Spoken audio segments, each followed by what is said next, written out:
going on, everyone's Basic 67 here, and guess what, guys? I got something new for you guys. We hit that 2,500 subscribers, finally. Oh my god, you guys don't know how excited I was when I woke up this morning and I saw that we passed 2,500.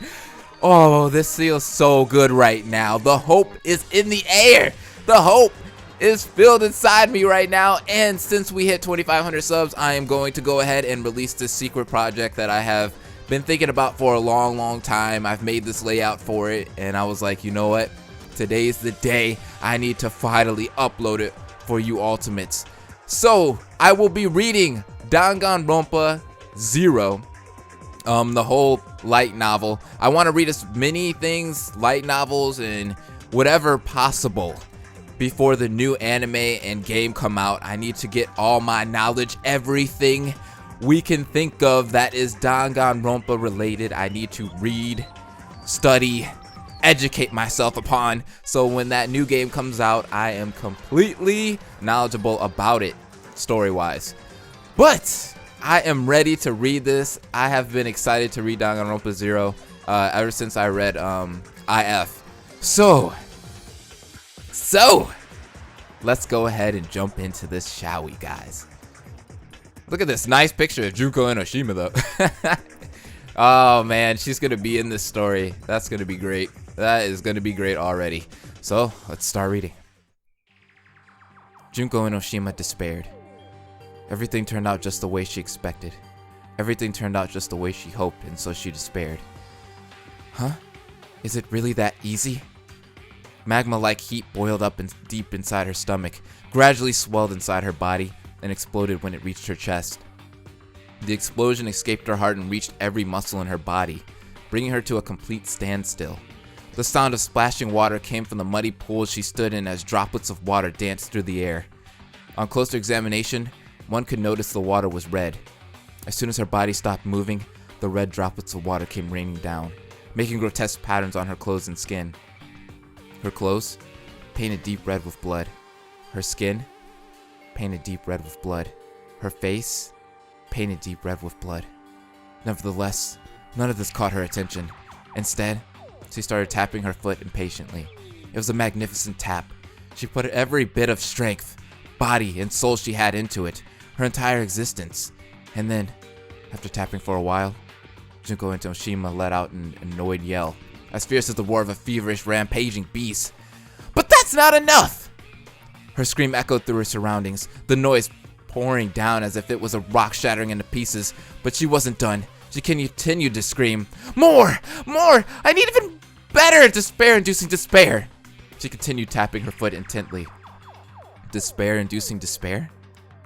That was what she was after. She wanted not only for the world to despair, but also for despair worthy of her own self. More! More! More! Despair-inducing despair! She stopped mid-thought. Something clicked inside her head, and she stopped moving. Her face froze in a surprised expression, and she stood petrified as if every muscle in her crimson-painted body stopped working. Then she let out a weak whisper. "Oh, I see." A series of gears and switches began moving deep inside her skull, sparking pitch-black thoughts. A certain object floated up inside her mind. A face. It was a face she knew. Of course, the face of a fellow student at Hope's Peak Academy. Her body shivered as she started laughing. The shiver gradually spread to her entire body, and then she started tapping her foot again.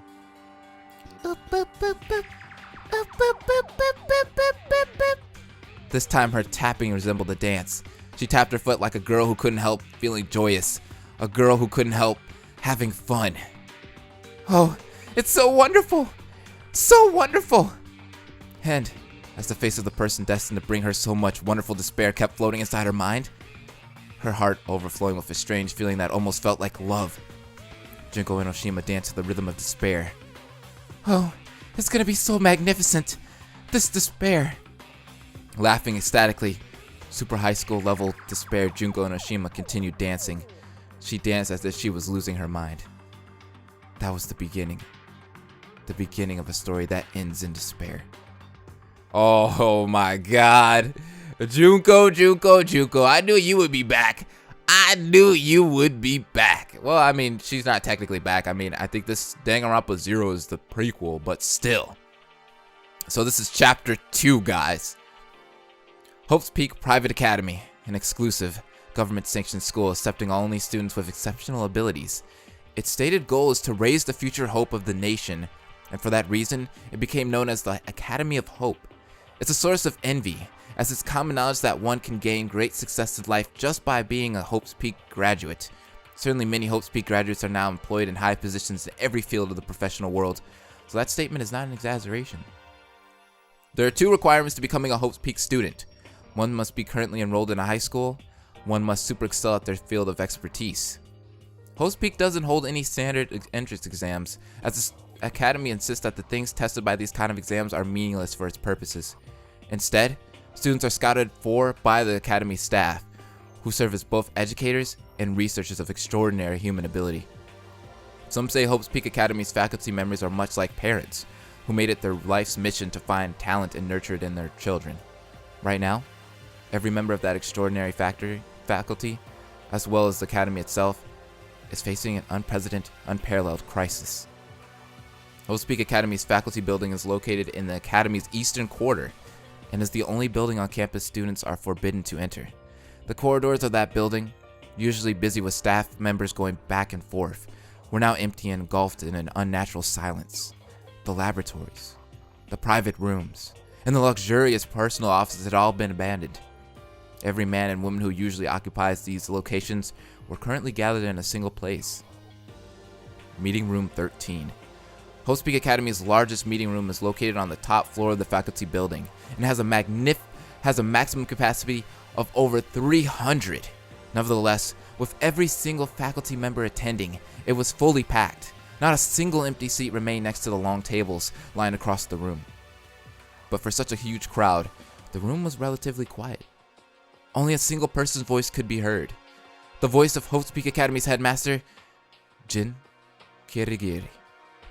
He faced the assembled faculty members from his position at the foremost table and read from a printout he held in his hand. He spoke in an unaffected tone of voice, a blank expression on his face. The words printed on the paper came out of his mouth as if he was nothing more than an automation reading them out. As far as Kirigiri was concerned, that was his most important duty. It didn't matter how much of the ordinary the subject on hand was. No. He didn't have any time to waste faced with the current state of confusion and unanswered questions. If they had time, there are much more important things they could have been doing. A voice suddenly rose from the crowd. "Are you saying we're going to cover it up?" Kirigiri raised his head and saw 300 people staring at him intently, waiting for a response. It wasn't a piercing stare. It was much more uncomfortable than that. 300 people staring at him as if they were one entity, and Kirigiri felt every hair on his body tingling. He turned his head toward the 4 people sitting to his right, trying to escape the stare. They were stationed at the same frontmost table he was, their faces unusually wrinkled. Their eyes were closed, making those wrinkly faces even wrinklier. From Kirigiri's position, it almost looked like the 4 faces in front of him were one huge, giant wrinkle. The 4 members of Hope's Peak Academy's steering committee looked as if they were about to give up. An unintentional bitter smile appeared on Kirigiri's face, so that's how it's gonna be. Oh well. It's not as if I expected anything else. With those feelings festering inside his heart, Kirigiri turned back toward the crowd's stare. He put the paper aside. He was gonna use his own words from now on. "Let me make it perfectly clear," he emphasized. "We reached this decision after putting a lot of thought into the matter at the Hope's Peak Academy steering meeting that took place earlier today." He felt the temperature in the room turning tepid. It was probably because every faculty member's body had grown stiff in attention. Kirigiri sipped from the cup in his hand and continued. "We understand, of course, how extremely irregular this decision is. The wrinkly faces that were as much as a part of the we he talked about as he was did not move an inch. It was as if they knew from the very beginning he was going to take the situation into his own hands. Make no mistake, we are not covering this incident up to escape responsibility. If I could end it all here and now by simply taking responsibility, I would do so in a heartbeat.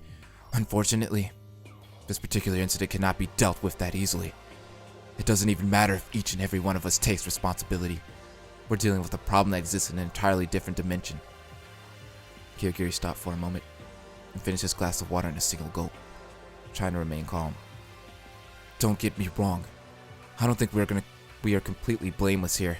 If we were, that parade out there would not be taking place right now. Kirigiri pointed a finger at the curtain window. Several people turned to look at it, a severe expression on their faces. That parade has been growing larger and larger every day. The people in it were all despicable. Their opinion is not completely unfounded. Kirigiri paused and moved his gaze across the room, looking at each of the faculty members' faces as if what he was about to say was personally directed at them individually. Nevertheless, I refuse to believe Hope Peaks Academy's thesis, that talent itself is humanity's first and foremost hope, is wrong. You must realize that if information about this incident leaves the walls of this school, we are likely to lose it all. As far as I'm concerned, that would be a gigantic loss for the human race. Every one of our successful graduates I've spoken to feels the same way. At the mention of Hope's Peak graduates, the crowd stirred a little.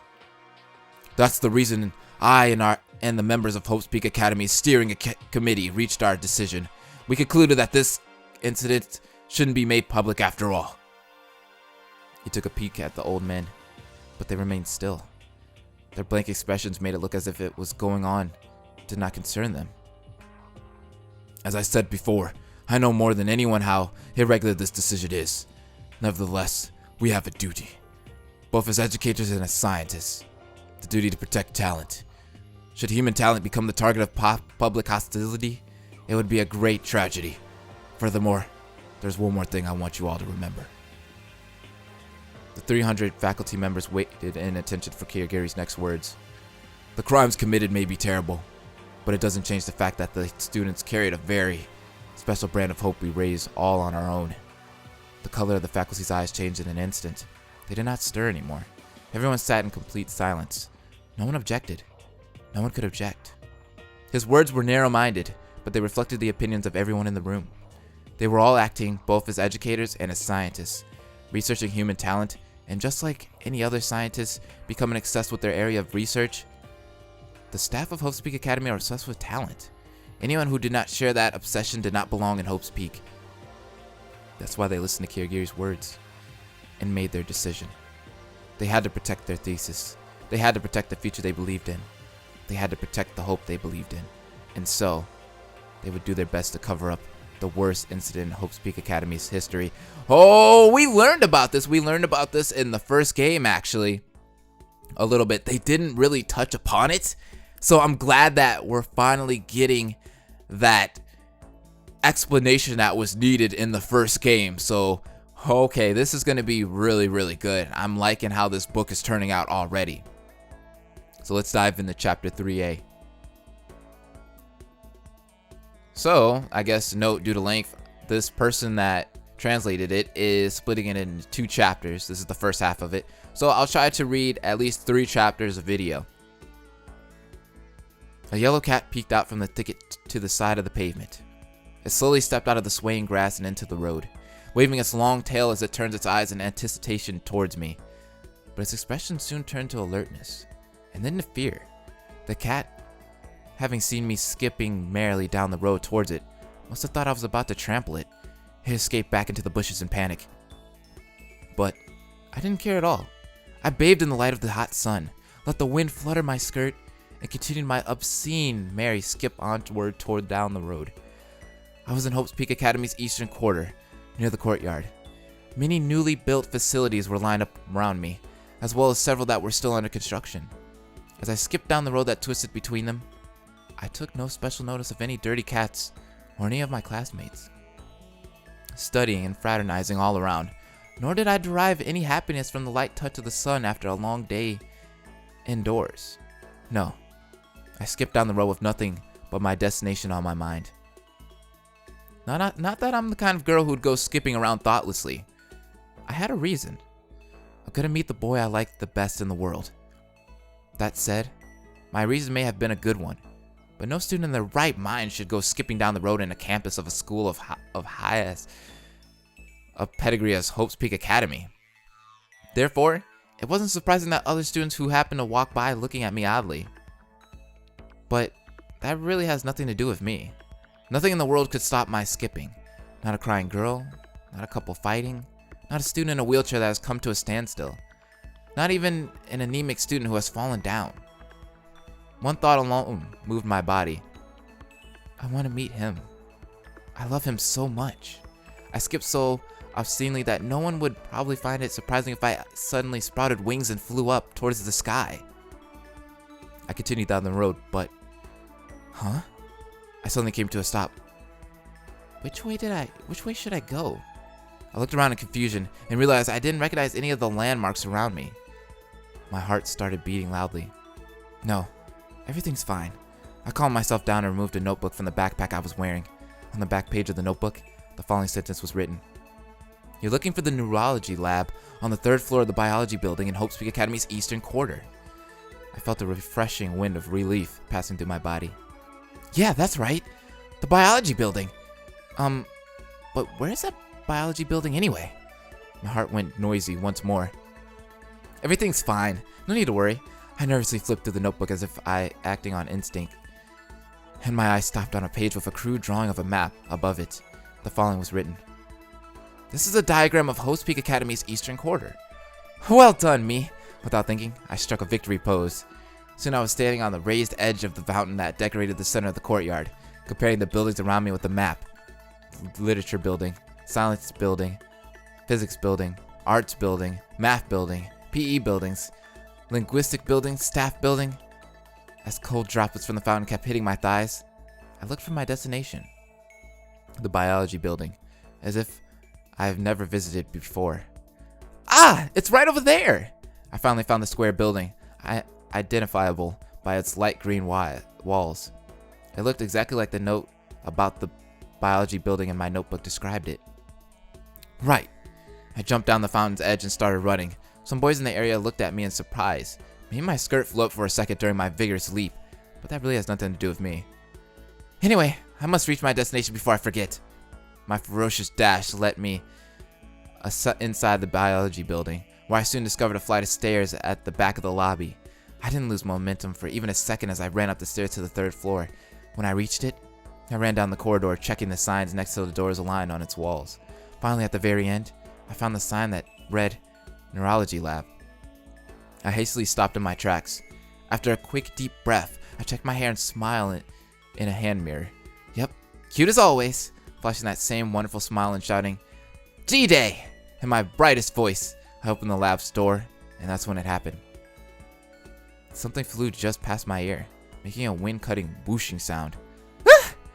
I turned my head in panic and saw a small blade embedded in the wall behind me, still vibrating from the impact. I jumped back. Why is there a scalpel flying through the air? I screeched. Don't shout! A chiding voice answered back from inside the lab. The moment I heard that voice, my heart started beating faster.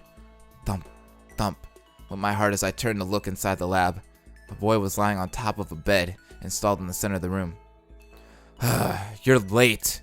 That's unseemly for someone as ugly as you. A dirty white shirt was sloppily thrown over his body. He was lying face up, his face concentrated on a thick manga magazine he held in his hand. He didn't look at me once. Ah, so this is the artwork. So this is the girl that we're reading about right now, and this guy looks really familiar. Let's keep reading. You're also too loud for someone as ugly as you. Speaking of, someone as ugly as you being scared of flying scalpels is weird too. But wait a second. I stopped him, my voice showing signs of panic. I can report you for discrimination if you keep calling me ugly, you know. Who are you gonna report me to? The National Japanese Ugly People Association? That kind of organization would be guilty of discrimination just by existing. The manga-reading boy who kept calling me ugly was the person in charge of this neurology lab. The doctor in charge of my treatment, my childhood friend, the boy I like most in the world. He's super high school level neurologist, Ryuko Matsuda, I think. Oh, I see. You're a member of that association, aren't you? Is that why you're so angry? I'm not. I'm not even ugly. On second thought, you're right. You aren't ugly. My chest swelled in pride and I flashed a complacent smile. Yep, that's right. I even checked in my mirror just now and you're super ugly. Super ugly? My shock was considerable, but it didn't take me long to recover enough to come up with a sharp response. Liar! I'm not super ugly. If anything, I'm world-class cute. Matsuda-kun continued to ignore the fuss I was making, his eyes never leaving the magazine. I don't care what the world thinks. Ugliness is subjective, and I'm free to make my own judgment, he said as if the matter at hand didn't concern him at all. So tell me where you think I'm ugly. I'll go fix it up in surgery, I said in desperation.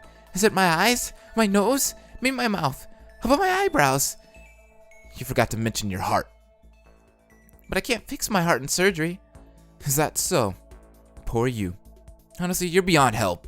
Both your face and your brain aren't any good. I think you can have some success if you make yourself an object of sympathy. Though, go stand in front of a train station and beg for change or something. I'm sure you'll make lots of money. I dropped my shoulders, crestfallen. Then I let my hands drop towards the floor and my body droop limply. I was beaten up.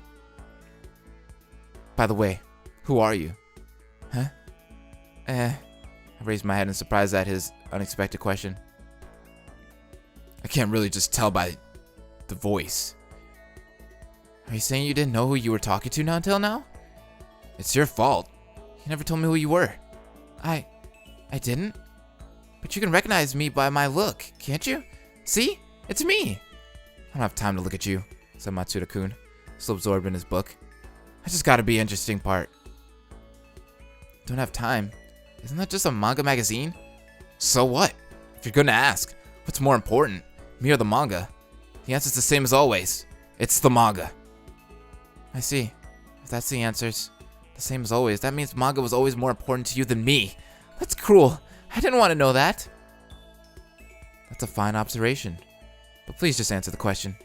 Oh, okay. Pressured, I took the notebook out of my backpack once more and observed its front cover. Ryuko Enoshimi's memory notebook. As soon as I saw that title, I remembered my own name. It seems my name is Ryuko Enoshima? I know only one person stupid enough to not be sure of her own name. I think you're talking about me, probably. Matsuda-kun let out a big sigh. Huh? So you weren't someone suspicious after all? Are you trying to say you threw that scalpel earlier because you mistook me for someone suspicious or something? Exactly. I'm not the kind of person who throws sharp objects at acquaintances after all.